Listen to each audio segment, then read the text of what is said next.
Hello, thanks for joining us. I'm Jane Kim. Scott is off this week. And I'm Nicole Perbino. On Park Update this week, a longtime park volunteer reaches a milestone.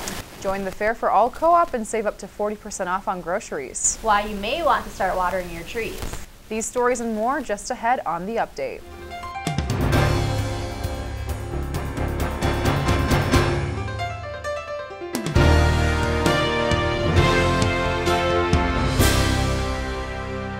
Police in St. Louis Park are trying to make sure drivers are on the lookout for the pedestrians in the crosswalks.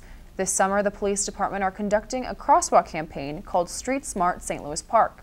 After monitoring crosswalks with cameras, they identified 13 high-volume areas. The city has launched Street Smart SLP. It's a crosswalk safety campaign that includes an educational campaign, experimentation with additional engineering tools, and increased enforcement of crosswalk laws by the St. Louis Park Police Department. Last week, an officer wearing everyday clothes crossed the street to see if drivers stopped, as the law requires. If they didn't, the drivers would be stopped and given a lesson. Basically, recognize the crosswalk sign, recognize that if someone is in the crosswalk, you must stop for them, yield to them, and let them cross safely. Most drivers stopped were given an informational flyer instead of a ticket. On an average day, failing to stop for a pedestrian in a crosswalk will give you a $150 fine.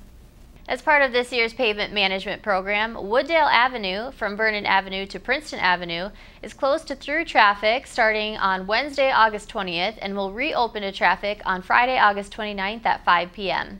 This closure is necessary to allow the city's contractor to install a liner in the sanitary sewer force main. The detour route for this closure will be Quentin Avenue and Princeton Avenue. Contact Joe Shamla at 952-924-2552 or the project inspector Alan Oliveira with any questions. He can be reached at 952-292-3007. A few weeks ago, we highlighted a retired St. Louis Park firefighter whose goal was to repaint 100 fire hydrants in the park this summer. This past Friday, he reached his goal, painting hydrant number 100 across the street from the Westwood Hills Nature Center. You know, this is the furthest in to a property I've ever done.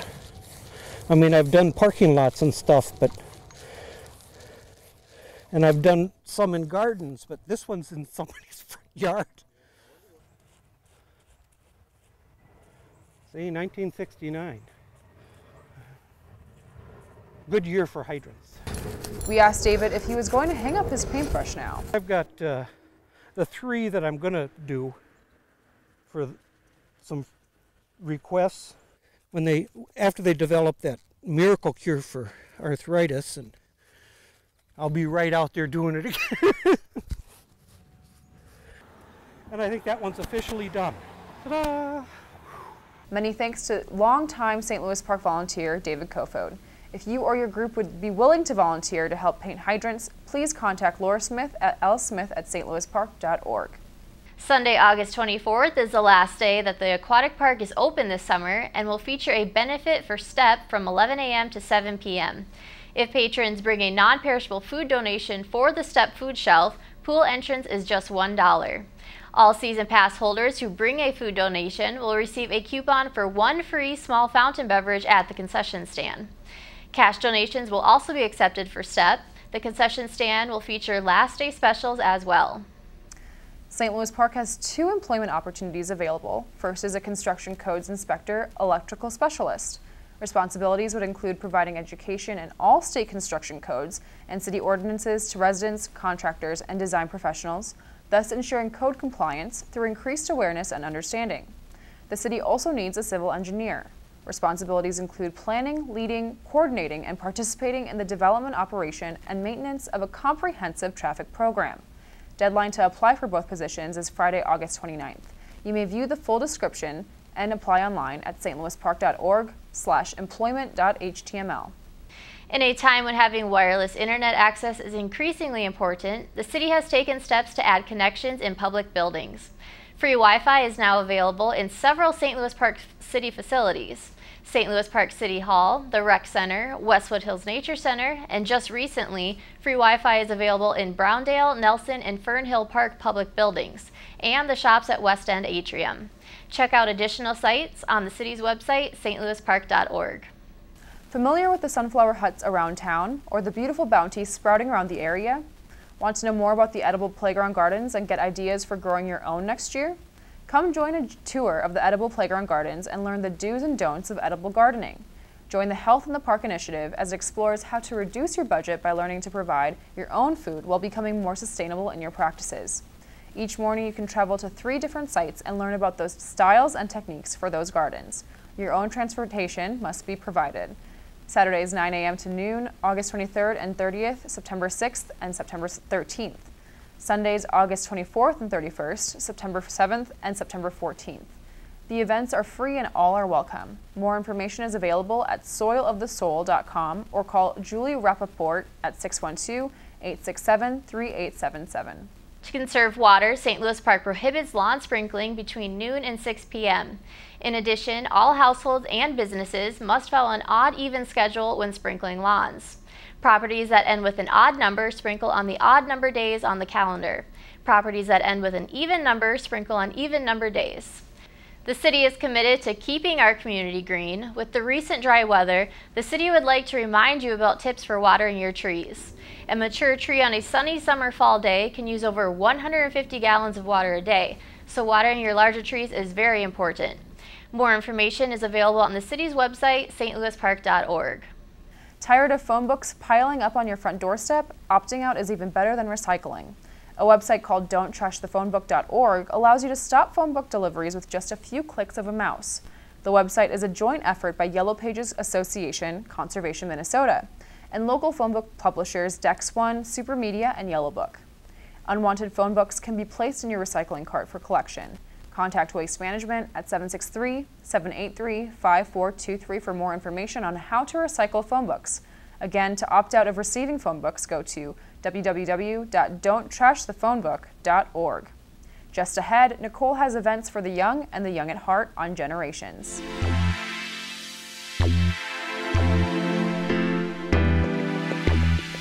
Reserve your spots now for classes at Lennox by the St. Louis Park Senior Program.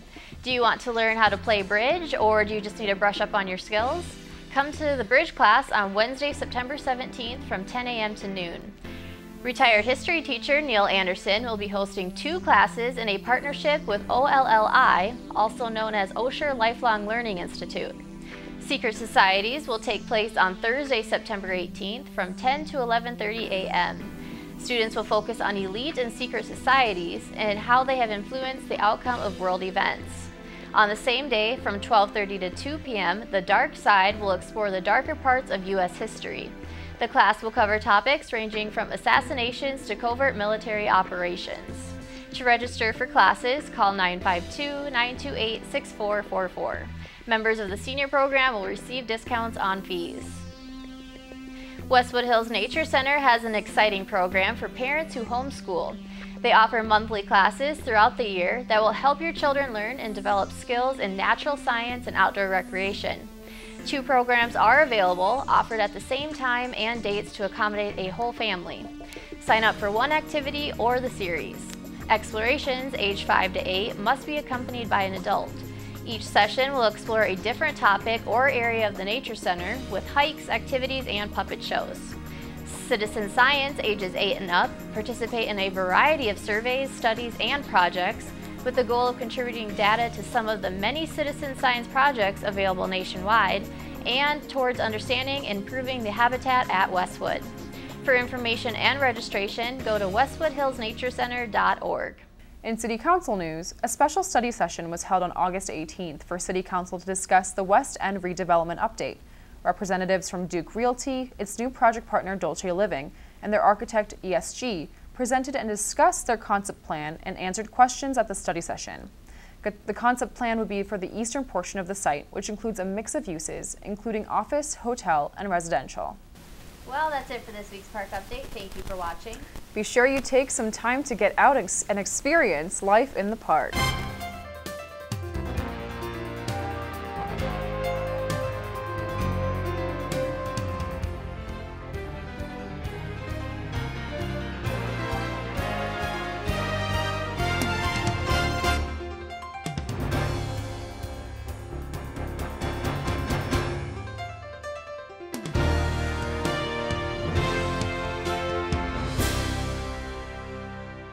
Have you ever needed to borrow a ladder, find someone to mow your lawn, or learn when local road repairs will wrap up? There are so many ways our neighbors can help us. But these days, most people don't know their neighbors or how best to contact them. It's difficult to ask for help and advice without being a bother. Nextdoor changes all that with free and private neighborhood websites that make it easy for neighbors to connect and talk about the issues that matter. It's an online place where you and your neighbors can ask questions, stay in the know, and exchange local help and advice. Here you can meet your neighbors, get recommendations for local services, and learn about neighborhood events. Whether you want to spread the word about a new park, find an owner for that bookcase in your garage, or be alerted of recent crimes in your area, Nextdoor makes it easy to keep up with everything going on in your neighborhood. All recommendations are organized and archived, so next time you need a trusted dentist or electrician, you can find a great one in seconds. Nextdoor is a secure website where all members must verify that they live in the neighborhood. You can be confident that your communications stay within a trusted environment designed just for you and your neighbors. Getting started is easy. With just a few clicks, you can get up and running with Nextdoor for your neighborhood. As your neighbors join the website, you build a stronger and safer neighborhood. When neighbors start talking, everyone benefits. To get a Nextdoor website for your neighborhood, go to nextdoor.com/new.